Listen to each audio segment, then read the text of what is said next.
আসসালামু আলাইকুম। সকলে কেমন আছেন? আশা করি সকলে ভালো আছেন। বাস লাভারদের জন্য আবারও একটি দুঃসংবাদ। কথাটা বলতে যদিও কষ্ট লাগতেছে, তবুও বলতে হবে। বাংলাদেশে হিনোয়ানজের পাশাপাশি শেষ হতে চলল ফুসো বাসের আমদানি। জাপানি এই মিৎসুবিশি ফুসো বাস বাংলাদেশে প্রায় 6 থেকে 7 বছর যাবৎ রয়েছে। মোটামুটি অনেক ভালোই জনপ্রিয় হয়ে উঠেছিল। বাংলাদেশের অনেক বড় বড় বাস কোম্পানি এই ফুসো বাস দিয়ে অনেক ভালো সার্ভিস দিয়ে যাচ্ছে। উল্লেখযোগ্য হানিফ, এনা, সাকুরা, স্টারলাইন থেকে শুরু করে আরো বিভিন্ন কোম্পানি অনেক ভালো সার্ভিস দিয়ে যাচ্ছিল এই ফুসো বাস দিয়ে। হঠাৎ করে বাংলাদেশে ফুসো বাস আসা বন্ধ হওয়ার কারণ এখনো অজানা। ইউটিউবে ঘাটাঘাটি করে যা জানতে পারলাম, কোম্পানিতে ফুসো বাসের চেসিস আর নেই।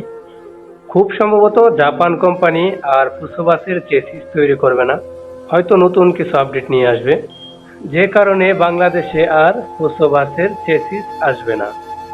যদিও সঠিক তথ্যটি এখনো অজানা, এটাকে অনেকেই গুজব বলে ছড়িয়ে দিচ্ছেন। তবুও সঠিক তথ্যটি পেতে চ্যানেলটি সাবস্ক্রাইব করে রাখুন। ধন্যবাদ।